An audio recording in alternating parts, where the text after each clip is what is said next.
انسان کی بات کا دوسرے پر بڑا اثر ہوتا ہے، لیکن اس کی بات کے ساتھ ساتھ اس کے لہجے کا بھی بڑا اثر ہوتا ہے۔ کھانے کا بھی بڑا اثر ہے، لیکن کھانا آپ کس برتن میں رکھ کے دے رہے ہیں اس کا بھی بڑا اثر ہے۔ آپ نے کھانا کس طرح سجایا ہے، کس جگہ کسی کو بٹھایا ہے، اس کا بھی بہت زیادہ اثر ہے۔ اسلام یہ کہتا ہے کہ آپ کا جو لب و لہجہ ہے وہ ہمیشہ اچھے اخلاق والا ہونا چاہیے۔ لہجے جو ہوتے ہیں نا، لہجے، لب و لہجہ، وہ بڑی تاثیر رکھتا ہے، بڑا اثر رکھتا ہے۔ چھوٹا سا بچہ ہوتا ہے، دودھ پیتا ہے، ابھی نونہال بچہ ہے چھوٹا سا، ابھی اسے پتہ نہیں ہے کہ کون سی بات کا کیا معنی ہے۔ اسی بچے کے آپ نے گال پہ محبت کے ساتھ ہاتھ پھیرا تو وہ ہنس دیتا ہے، لیکن اگر آپ غصے کے ساتھ اس کی گال پہ ہاتھ لگاتے ہیں تو وہ رو دیتا ہے۔ آپ میری بات کو سمجھیں گے، ابھی اس کو لفظوں کے مفاہیم کا نہیں پتا، معانی سے ابھی وہ آگاہ نہیں ہے، معنی نہیں جانتا، پر آپ نے کس لہجے کے ساتھ اس سے پیار کیا یہ اسے پتا ہے۔ یہ جو لہجہ ہوتا ہے نا، لہجہ، اخلاق آپ کا، یہ بڑا اثر کرتا ہے۔ آپ نے گفتگو کی، لیکن اس گفتگو میں آپ کا انداز کیا تھا، لب و لہجہ کیا تھا۔ کچھ لوگ کہتے ہیں میں نے کوئی غلط بات کی ہے، بالکل ٹھیک بات کی ہے، بھئی آپ کی بات ٹھیک تھی، پر آپ کا انداز ٹھیک نہیں تھا۔ جہاں بات ٹھیک ہونا ضروری ہے نا، وہاں انداز ٹھیک ہونا بھی بڑا ہی ضروری ہے۔ آپ کے لہجے کا خوبصورت ہونا اور آپ کے لفظوں کا حسین ہونا بھی بڑا ہی ضروری ہے۔ اگر آپ تھوڑا سا معاشرے میں غور کریں تو کچھ لوگ ایسے ہیں جو طبعاً ہی بیچارے دنیا میں آئے ہی شکوہ کرنے کے لیے، ان کے لہجے سے نہ ترش روئی برستی ہے، تلخی ہے۔ وہ جی میں فلاں آدمی کے پاس گیا تو اس نے میری بات نہیں سنی، فلاں شخص سے میری ملاقات ہوئی، میں نے وقت گزارا پر وہ بندہ ٹھیک نہیں نکلا، فلاں کے ساتھ میں آگے بڑھنا چاہ رہا تھا پر میرے معاملات چل نہیں سکے۔ تو بھئی آپ دوسروں کو ناپتے اور تولتے رہے، آپ کو یہ دیکھ لینا چاہیے تھا کہ آپ کا انداز فکر ہی کہیں غلط نہ ہو۔ لہجے، اخلاق، یہ آپ کے لفظوں سے بھی زیادہ اثر بعض اوقات رکھتے ہیں۔ کسی نے کہا تھا کہ میرے لہجے میں غرور آیا تھا، اس کو حق تھا کہ شکایت کرتا تھا، میرے لہجے میں کچھ ایسا کہ جس پہ وہ بیچارہ پریشان ہو گیا، اب اس کا حق بنتا تھا وہ اس پہ شکایت کرتا۔ تو میرے عزیز، آپ بات کو یاد رکھیں گے کہ جو اخلاق ہے، آپ کا جو اخلاق ہے، جو آپ کا کردار ہے، وہ اپنی ایک خوبصورتی رکھتا ہے۔ اس لیے میرے نبی پاک صلی اللہ تعالی علیہ وآلہ وسلم نے فرمایا، تم میں کامل مومن وہ ہے جس کا اخلاق زیادہ اچھا ہے۔ جو کہانیاں زیادہ سناتا ہے وہ نہیں، جو اپنی خدمات زیادہ بتاتا ہے وہ نہیں، جو باقی سب کی نفی کر کے کہتا ہے کہ دنیا میں کوئی بندہ ٹھیک نہیں، صرف میں ٹھیک ہوں، وہ والا بندہ نہیں، بلکہ فرمایا جس بندے کا اخلاق زیادہ اچھا ہے۔ اخلاق دیکھیں، یہ جو آپ کا لہجہ ہوتا ہے نا، یہ بہت زیادہ اثرات مرتب کرتا ہے آپ کے گھر پہ بھی، باہر بھی۔ آپ اگر اپنی گفتگو میں باڈی لینگویج کو تھوڑا سا اچھا رکھیں، کچھ لوگ ایسے ہوتے ہیں جو بات بڑی صحیح کرتے ہیں پر کچھ زیادہ ہی باتیں کرتے ہیں، تو وہ زیادہ باتیں کرنے کی وجہ سے ان کی جو صحیح باتیں ہوتی ہیں ان کا بھی وزن خراب ہو جاتا ہے، کیونکہ وہ زیادہ باتیں کرتے ہیں، ہر وقت بولتے ہیں، ہر وقت بات کرتے ہیں، تو جب وہ ٹھیک بات بھی کر رہے ہوں تب بھی ان کی بات کا لوگ اثر قبول نہیں کرتے۔ لیکن اگر ان کا لہجہ باوقار ہو، بات وہ تھوڑی کریں پر جتنی کریں ذرا سونی کر کے کریں، گفتگو میں خود بخود اثر پیدا ہو جائے گا، بات اچھی لگے گی۔ اخلاقی رویے اگر لوگوں کے زیادہ اچھے ہو جائیں، ایک تو مسکرانے کا بل کوئی نہیں آتا، اس کے پیسے کوئی نہیں لگتے، اور یہ بھی شکر ہے ابھی تک اس پر ٹیکس بھی کوئی نہیں، یہ بھی مقام تشکر ہے۔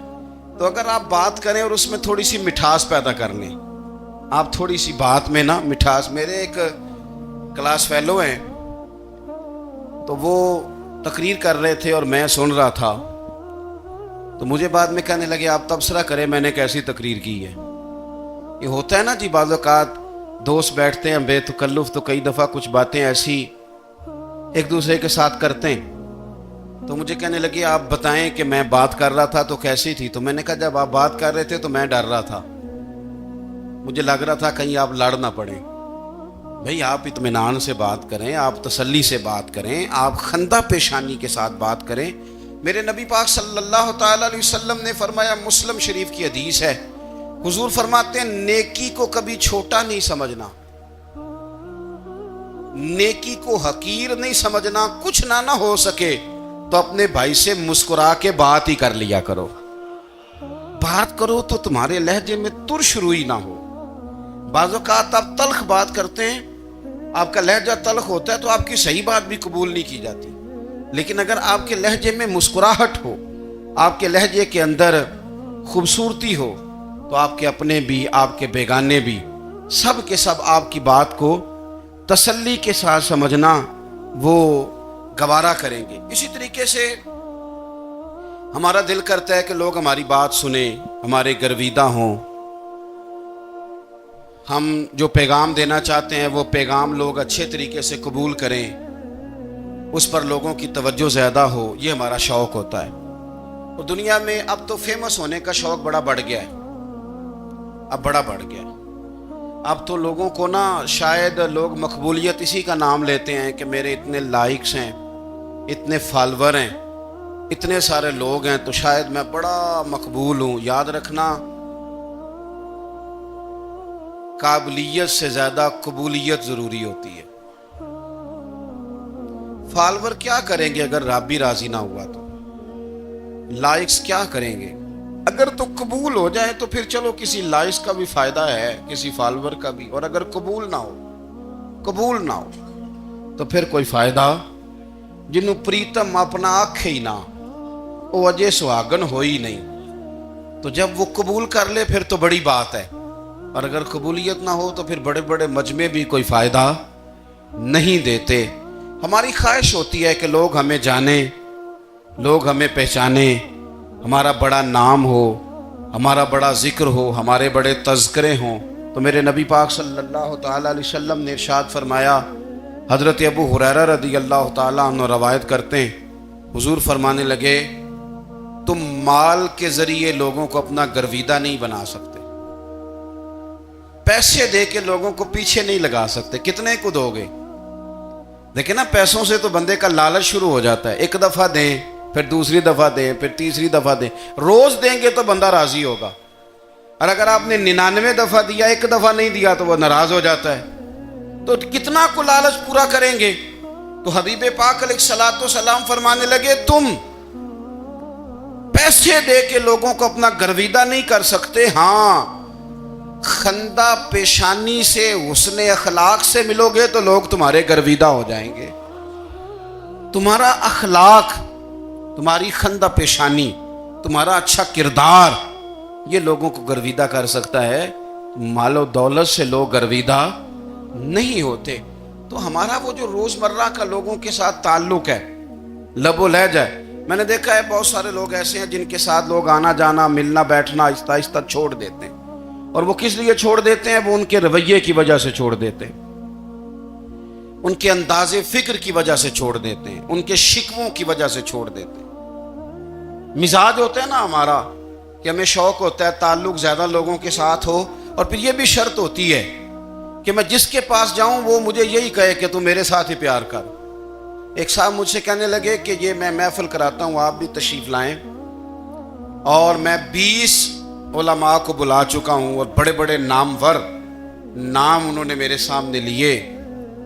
میں نے ان سے پوچھا کہ جو نام آپ نے لیے ہیں اور آپ کی تصویریں بھی ساتھ ہیں, میں الحمدللہ تسلیم کر گیا ہوں آپ کی بات کو, لیکن سوال میرا یہ تھا کہ کیا آپ نماز بھی پڑھتے ہیں؟ 21 علماء کو آپ نے بلایا یا 20 کو بلایا اور بڑے بڑوں کو بلایا, اور مجھے بھی آپ دعوت پیش کر رہے ہیں, تو نمازی بھی آپ ہیں, نمازی بھی ہیں. کہنے لگے آپ دعا کریں میں نماز پڑھنا شروع کر دوں. میں نے ان سے کہا خدا کے بندے, اب اگر تو کسی اور کو بتائے گا کہ 20 اتنے بڑے لوگوں سے میرا تعلق کر, پڑھتا میں نماز بھی نہیں, تو لوگ کیا سوچیں گے کہ 21 مولوی مل کے بھی ایک بندے کو نمازی نہیں بنا سکے. تو آپ اپنے لب و لہجے سے صرف باتوں سے گرویدہ کسی کو کر لیں گے؟ آپ یہ دیکھیں کہ اخلاق کس طرح کا ہے، لہجہ کس طرح کا ہے، آپ کے بات کرنے کا انداز کتنا حسین ہے، اس لفظ کے اندر حسن کتنا زیادہ ہے. نبی پاک صلی اللہ علیہ وسلم بھی تبلیغ فرماتے، ہم بھی تبلیغ کرتے ہیں. میں اور آپ جب تبلیغ کرتے ہیں تو اس تبلیغ کے اندر شکوہ ہوتا ہے اور تنقید ہوتی ہے، اور بعض جگہ میں نے یہ بھی دیکھا ہے کہ طنز ہوتا ہے. طنز، ہم دوسرے کو دین کی دعوت رہے ہیں، لیکن ہمارے لب و لہجے سے طنز اور ترش روئی چھلکتی ہے. تو دولت کے پیچھے لگ گیا ہے، تو بالکل جاہل ہے، تو بالکل تیرے خاندان میں سے بھی کوئی نہیں ادھر آتا. آپ طنز کر رہے ہیں، آپ دعوت دین نہیں دے رہے. دعوت دین تو گلدستے میں رکھ کے پیش کی جاتی ہے. اس کی تو ایک خوبصورتی ہے، اس کا تو ایک حسن ہے، اس کی تو اپنی ایک جاذبیت ہے، اس کی اپنی ایک نورانیت ہے. صحابہ کرام علیہم رضوان فرماتے ہیں کہ حضرت سعد بن معاذ رضی اللہ تعالیٰ عنہ کا جنازہ تھا. اللہ کے پیارے محبوب صلی اللہ تعالیٰ علیہ وسلم نے جنازے کی امامت فرمائی، اور جنازے کی امامت کے بعد ابھی نہ قبر کے تیار ہونے میں کچھ ٹائم باقی تھا. تو حضور زمین پہ تشریف فرما ہوئے، لوگ قبر کی تیاری میں ہیں. بعض اوقات ہوتا ہے نا ابھی قبر نہیں تیار ہوئی، تو کہتے ہیں کہ لکڑی کے ساتھ حضور نے زمین کریدنی شروع کر دی، اور دیر تک حضور نے چہرہ نور کو زمین کی طرف جھکائے رکھا، گویا زمین شرف دیدار حاصل کرتی رہی. دیر تک چہرہ نور جھکا رہا زمین کی جانب، حضور نے رخ نور کو پھیر لیا. صحابہ کہتے ہیں کہ ہم نہ بڑے، جب حضور ہمارے قریب ہوتے تھے تو ہمارا خیال ہوتا تھا کہ رحمت کی برکھا ہے، اپنے اپنے حصے کا کرم اڈیل لے اپنے اوپر. فرماتے ہیں منتظر تھے کہ حضور کب ہماری طرف رخ انور پھیریں اور ہم کریم سے کوئی بات سن سکیں. ارشاد فرماتے ہیں کہ ہم بڑے شدید منتظر تھے. دیر کے بعد نبی پاک علیہ الصلوۃ والسلام نے چہرہ انور اٹھایا، دیر کے بعد چہرہ انور اٹھایا. یہ دیکھیں تبلیغ ہو رہی ہے، اور جب حضور نے چہرہ انور اٹھایا تو آنکھوں میں آنسو تھے، رو رہے تھے. اور 3 دفعہ حضور نے فرمایا، کیونکہ قبر تیار ہو رہی تھی، 3 دفعہ نبی کریم نے فرمایا لوگو قبر آخرت کی منزلوں میں سے پہلی منزل ہے، اس کی تیاری کر لو، اس کی تیاری کر لو، اس کی تیاری کر لو. 3 دفعہ حضور نے یہ جملے دہرائے. کیوں؟ ایک میں تبلیغ کرتا ہوں پر اس میں نہ درد ہے، نہ رونا ہے، نہ وہ لب و لہجہ ہے. ایک حضور دعوت دے رہے ہیں قبر کی تیاری کی، لیکن اس میں آنسو ہیں، اس میں خاص رغبت ہے غلاموں کے لیے. تو اپنی زندگی کے اندر جو ہمارا انداز تکلم ہے، ہمارا انداز گفتگو ہے، میں کہا کرتا ہوں کہ ہم نا دین کے لیے جب کلام کر رہے ہوتے ہیں تو شدت ہوتی ہے ہمارے جملوں کے اندر. بعض مقامات شدت کے ہوتے ہیں، آپ جہاد کی بات کر رہے ہیں، ناموس رسالت کی بات کر رہے ہیں، تو کسی جگہ آپ کے لب و لہجے کے اندر شدت کا ہو جانا برا نہیں ہے، بلکہ وہ اچھا ہے. لیکن میرے عزیز ہر وقت ہی کچھ لوگ تلخ ہیں، انہیں کسی وقت بھی آپ ان سے ملاقات کر لیں وہ لوگ آپ کو پریشان ہی نظر آئیں گے. حضرت سیدنا عبداللہ ابن عمر رضی اللہ تعالیٰ عنہ روایت کرتے ہیں کہ نبی پاک صلی اللہ تعالیٰ علیہ وآلہ وسلم نے ارشاد فرمایا کہ جنت میں ایسے بھی کمرے ہوں گے، جنت میں کچھ ایسے کمرے، کچھ ایسے مکانات بھی ہوں گے کہ باہر کھڑے ہوں گے تو اندر نظر آئے گا، اور اندر کھڑے ہوں گے تو باہر نظر آئے گا. یعنی ایک تو تم آئینے لگاتے ہو نا، وہ دیواریں اتنی شفاف ہوں گی کہ اندر باہر سے ان کا حسن دکھائی دے گا. حضرت سیدنا مالک اشعری رضی اللہ تعالیٰ عنہ بیٹھے تھے، کہتے ہیں میں نے فوراً عرض کی حضور وہ ملیں گے کس کو؟ وہ جو اتنے حسین گھر ہوں گے کہ دیواریں ہی شیشے کی محسوس ہوں گی، اندر باہر سے حسن کے جلوے دکھائی دیں گے، حضور وہ ملیں گے کسے؟ تو اللہ کے پیارے محبوب علیہ السلام نے فرمایا وہ اس کو ملیں گے جو گفتگو اچھی کرے گا، جو گفتگو اچھی کرے گا، لب و لہجہ اخلاق والا ہوگا، گفتگو اچھی کرے گا، لوگوں کو کھانا کھلائے گا، اور جب لوگ سو رہے ہوں گے تو وہ اٹھ کے اپنے رب کی عبادت کرے گا. اس شخص کو وہ مکانات ملیں گے جن کی دیواریں آئینے کی مانند ہوں گی، جن کا حسن تازہ ہوگا. جن کو اللہ تبارک و تعالیٰ نے اپنے فضل سے مزین کیا ہوگا، سنوارا ہوگا۔ ہم اگر تھوڑی سی توجہ کریں نا، کئی دفعہ وقت گزر جاتا ہے، لہجہ نہیں بھولتا، لہجہ یاد رہتا ہے۔ آپ تو 2 منٹ کے لیے غصے میں تھے نا، تو آپ نے کوئی بات کر دی کسی غریب کو، کسی شخص کو، آپ غصے میں تھے، آپ نے کہہ دیا، اس بیچارے نے سن لیا، لیکن وہ باتیں اسے سونے نہیں دیتی، بار بار یاد آتی۔ کوئی آپ کے ساتھ تلخ کلام کر دے نا، کبھی تلخ گفتگو کر دے، بندہ جب سامنے آتا ہے وہ باتیں یاد آ جاتی ہیں، تکلیف ہوتی ہے، اور وقت گزر جاتا ہے۔ لڑائیاں ہمیشہ چل نہیں سکتی۔ لڑائی کتنی دیر کی ہوتی ہے؟ 1 دن کی، 2 دن کی۔ قتل بھی ہوں تو اگر قاتل کو پھانسی بھی ہو جائے تو پھانسی کے بعد بالآخر لڑائی تو ختم ہو ہی گئی نا۔ لڑائی ہمیشہ چلتی، تلخی ہمیشہ چل سکتی نہیں۔ تلخی روٹین میں چلنے والا سکہ، کوئی سکے روٹین میں چلتے وقتی ہوتے، یہ جو غصے کا لب و لہجہ ہے، تلخی کا سکہ، یہ بھائی روٹین میں نہیں چلتا، اس نے ایک نہ ایک دن ختم ہو جانا ہے۔ روٹین میں پیار ہی چلتا ہے۔ حضرت جابر ابن عبداللہ کہتے ہیں حضور پہلے دن مدینہ منورہ آئے، میں زیارت کے لیے گیا تو میں نے مسکراتے دیکھا۔ 10 سال میں دیدار کرتا رہا، اور وصال سے چند دن پہلے بھی میں نے زیارت کی تو مدینے والے محبوب کو مسکراتے ہوئے ہی دیکھا ہے۔ یہ جو آپ کا لب و لہجہ ہے نا، اخلاق والا، حسن والا، مسکرانے والا، یہ لب و لہجہ نا ذرا لمبا چلتا ہے۔ یہ روٹین ہے، یہ روز چلے گا۔ یہ سکہ وہ ہے جو رائج الوقت رہتا ہے، یہ کبھی بھی ختم ہونے والا یہ خزانہ ہے۔ تو یہ جو آپ کا تلخ لب و لہجہ ہے، یہ روٹین نہیں۔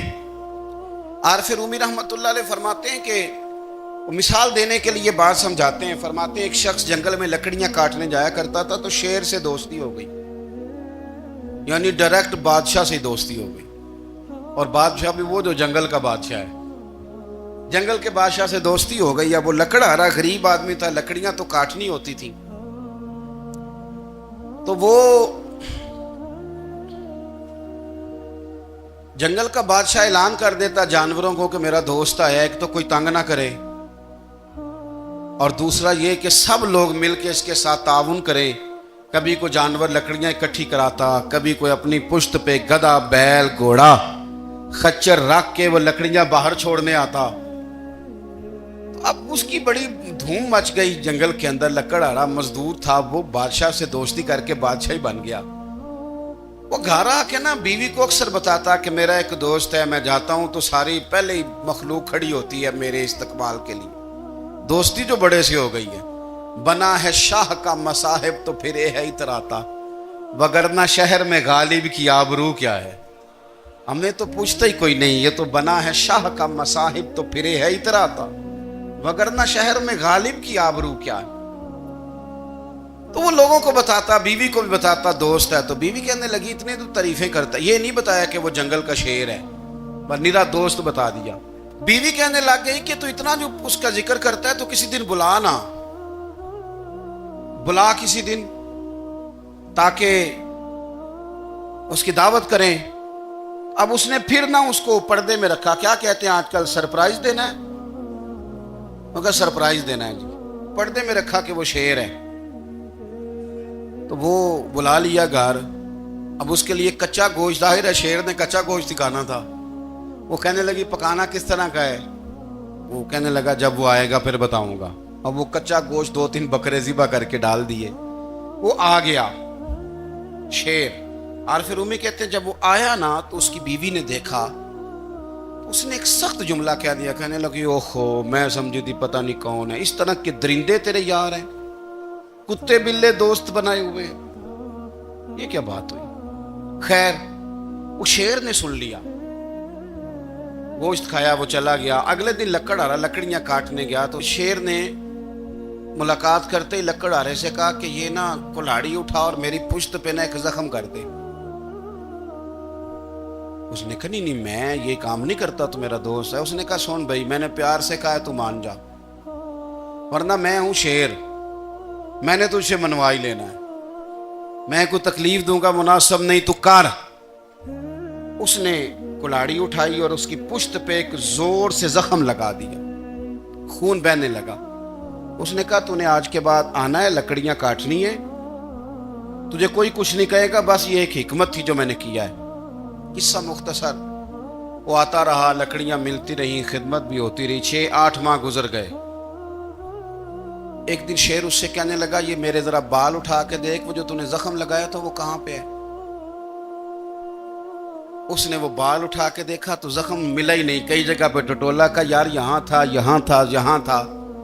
شیر نے پھر کیا کمال ہی جملہ کہا، اس نے کہا کہ وہ جو کلاڑی کا زخم تو نے لگایا تھا نا وہ مکمل ہو گیا، لیکن تیری بیوی کا جو لہجہ تھا اور اس کی جو تلخی تھی وہ آج تک میرے ذہن میں موجود ہے، وہ ابھی بھی مجھے تکلیف دیتی ہے۔ تو بات سوچتا ہوں مجھے اس نے درندہ کہا، اس نے میرے بارے میں اتنے کچے اور کمزور اور سخت جملے کہے، تو وہ بات مجھے بھولتی، وہ آج بھی میرے ذہن میں اسی طرح گونجتی ہے۔ تلخ جملے جو اس نے کہے اور خوفناک جو انداز اس نے اختیار کیا، وہ بات مجھے کبھی بھی بھولتی۔ تو آپ کے لفظ لوگوں کو بھول جاتے ہیں پر لہجہ یاد رہتا ہے اگر ہم اپنے لہجے پر تھوڑی توجہ ہی کر لیں۔ کچھ لوگ کہتے ہیں جی میرا جی روٹین ہی یہ ہے بات کرنے کی، تو یہ یاد رکھنا کسی وقت ایسا بھی ہوتا ہے کہ شیر کو سوا شیر مل جاتا ہے، پھر ایسا نہ ہو کہ آپ کی تلخی کی جواب میں کوئی اس طرح کی تلخی ہو کہ پھر آپ اس کو کبھی بھلا نہ سکیں۔ ہمارے ہاں نا یہ دور تیزیاں دکھانے کا دور ہے، کچھ لوگ ضرورت سے زیادہ تیزی دکھانے کی کوشش کرتے ہیں، ان بیچاروں کا کبھی کبھی اتنا سخت نقصان ہوتا ہے کہ ان کو ان سے بھی کئی گنا تیز بندہ مل جاتا ہے، وہ کسی ایسی جگہ جا کے بیچارے الجھ جاتے ہیں جہاں سے واپسی کا راستہ نظر نہیں آتا۔ حضرت ہانی رضی اللہ تعالیٰ عنہ اپنی قوم کے ایک وفد کے ساتھ نبی پاک صلی اللہ علیہ وسلم کی بارگاہ میں حاضر ہوئے۔ نبی پاک علیہ السلام نے ان کی ساری باتیں سنی، تو ان میں سے ایک شخص نے عرض کی یا رسول اللہ صلی اللہ علیہ وسلم میں نا زیادہ باتیں نہیں یاد رکھ سکتا، حضور میں شاید کمزور حافظے والا ہوں، زیادہ باتیں نہیں میں یاد رکھ سکتا، حضور مجھے کوئی ایک ایسی بات آپ ارشاد فرما دے کہ میں عمل کروں تو پھر جنت میرا مقدر بن جائے، میں چاہتا ہوں کہ مجھے کچھ ایسا مل جائے کہ میں اسی پر عمل، وہ کہا تھا نا درویش نے کہ علم و بس کری ہو یار کیونکہ ایک کوئی حرف تینوں درکار، تو مجھے کوئی ایسی چیز مل جائے کہ وہ پھر جنت میرا مقدر بنے۔ تو حضور نے فرمایا 3 کام کرنا، ایک تو گفتگو جب بھی کرنا اچھی کرنا، تمہارا لب و لہجہ تمہاری گفتگو میں کبھی کوئی کمزوری نہ آئے، گفتگو اچھی کرنا، اچھی گفتگو، اور دوسرا حضور نے فرمایا سلام کو عام کرنا، اور تیسرا فرمایا لوگوں کو کھانا کھلانے میں رغبت پیدا کرنا، یہ کام کر پھر اللہ تبارک و تعالی تیرے مقدر میں جنت کو شامل فرما دے گا۔ تو میرے عزیز آپ اس بات کو سمجھیں کہ ہمارے اخلاقی رویے، ہمارا کردار، ہمارا لب و لہجہ، ہم نا ڈنڈے کے زور پر حکومت قائم کرنا چاہتے ہیں۔ آپ کو پتہ ہے بہت سارے ملکوں میں دین گیا اور پھر اللہ تعالیٰ معاف کرے بعض جگہ پہ دینی اقدار کو، دینی لوگوں کو زوال بھی آیا۔ بر صغیر پاک و ہند میں دین آیا لیکن اللہ کے فضل سے زوال نہیں آیا اور کبھی آئے گا بھی نہیں، کبھی آئے گا بھی نہیں۔ وہ جو ہم پہ بڑا اعتراض کرتے ہیں نا ہمارے معاملات پہ اور بڑے بڑے فتوے دیتے ہیں، یہ بات وہ بھی کہتے ہیں کہ ان کے دلوں میں عشق رسول کی شمع بہت زیادہ فیروزہ ہیں، یہ بیگانے بھی مانتے ہیں۔ کیوں بھلا؟ اس کی وجہ سمجھیں، ہمیں جو دین پڑھایا ہے وہ صوفیاء نے پڑھایا ہے، اور صوفی جو دین پڑھاتا ہے نا اس کا لب و لہجہ میٹھا بڑا ہوتا ہے، اس کے لب و لہجے میں اخلاص بڑا ہوتا ہے، اس کے لب و لہجے میں للہیت بڑی ہوتی ہے، تلخی نہیں ہوتی، تو وہ دین پڑھاتے نہیں، وہ گھول کے پلا ہی دیتے ہیں۔ انہوں نے نا لوگوں سے پیار ڈالا، لوگوں کی ان کے ساتھ محبت ہو گئی، پیار ہو گیا، پھر انہوں نے میٹھے انداز میں لوگوں کو دین سمجھایا، ان کو اچھے طریقے سے اچھے لب و لہجے میں دین کی اور خیر کی باتیں ان تک پہنچائیں۔ اس کا فائدہ یہ ہوا میرے عزیز کہ لوگوں کی روحوں تک دین اتر گیا ہے۔ ہمارے وہ بچے جن کی عمریں ابھی بالکل چھوٹی ہوتی ہیں، 4 سال 5 سال کی، وہ بھی رسول پاک کا نام لیتے ہیں تو بڑے وجد کے عالم میں لیتے ہیں۔